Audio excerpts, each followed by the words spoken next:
2024 लोकसभा चुनाव के बाद राजनीतिक हलकों में गूंजती एक आवाज जिसे नजरअंदाज करना अब मुश्किल हो गया है। वो है कांग्रेस के युवा और मुखर नेता सचिन पायलट।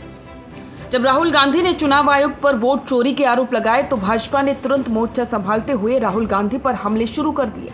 लेकिन इससे ज्यादा चौंकाने वाला था चुनाव आयोग का रुख, जिसने आरोपों को बेबुनियाद और गैर जिम्मेदाराना बताया।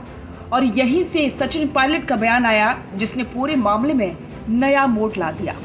सचिन पायलट ने सधे हुए लहजे में लेकिन तीखे शब्दों में सवाल दागा।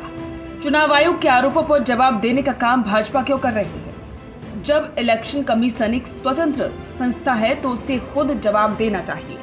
ये सवाल सिर्फ शब्दों का खेल नहीं था, बल्कि लोकतंत्र की आत्मा को टटोलने वाली चुनौती थी।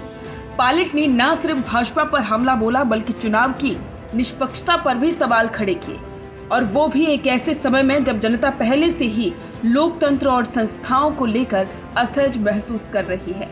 सचिन पायलट को अक्सर एक संतुलित, ठंडे दिमाग वाला नेता माना जाता है। वे नारेबाजी से दूर रहकर तथ्यों और तर्कों के साथ अपनी बात रखते हैं।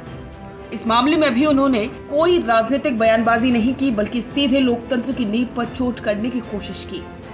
उन्होंने कहा कि यदि राहुल गांधी द्वारा उठाए गए तथ्य सच हैं, जैसे एक पते पर हजारों मतदाता या डुप्लीकेट वोटर, तो ये बहुत गंभीर मामला है। लेकिन यदि ये आरोप गलत हैं तो चुनाव आयोग को सबूतों के साथ इन्हें गलत साबित करना चाहिए, बजाय इसके कि भाजपा उनके लिए मैदान में उतरकर बयानबाजी करे। इस बयान के पीछे सिर्फ राजनीतिक रणनीति नहीं थी, बल्कि एक व्यापक संदेश था। संविधान के स्तंभों को सिर्फ दिखावे के लिए नहीं बल्कि काम के लिए इस्तेमाल करो। जब पायलट ये सवाल उठाते हैं कि इलेक्शन कमीशन की तरफ से भाजपा क्यों फील्डिंग बैटिंग कर रही है, तो वो दरअसल ये कह रहे हैं कि संस्थाओं की स्वायत्तता खतरे में है, और ये सिर्फ एक पार्टी या नेता का मुद्दा नहीं बल्कि हर उस नागरिक का है जो वोट देता है, लोकतंत्र में यकीन करता है। राहुल गांधी ने महादेवपुरा यानी कि कर्नाटक से शुरू होकर 48 लोकसभा सीटों तक वोट गड़बड़ी का मामला उठाया। उन्होंने डुप्लीकेट वोटर, फर्जी पते, नकली फोटो और फॉर्म 6 के दुरुपयोग के आंकड़े दिए। जब चुनाव आयोग ने इसे बेबुनियाद बताया तो कांग्रेस की तरफ से प्रतिक्रिया आई, लेकिन सबसे सदा हुआ लोकतांत्रिक संदेश सचिन पायलट ने दिया।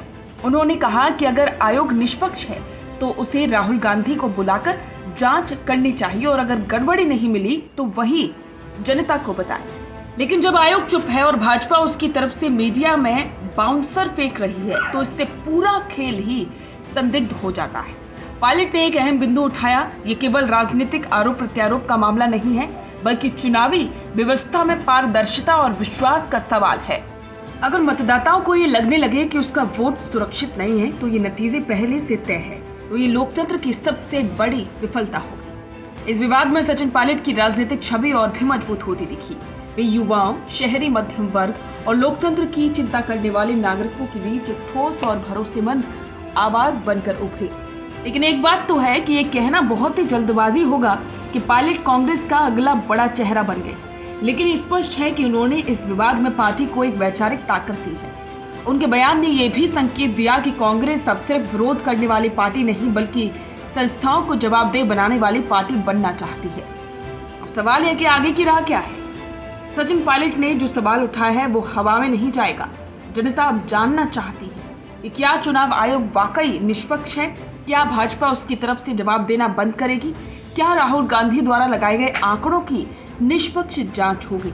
यदि इन सवालों के जवाब जल्द नहीं मिले तो ये विवाद और गहरा होगा, और शायद सचिन पायलट जैसे नेताओं की मांग और आवाज दोनों मजबूत होगी।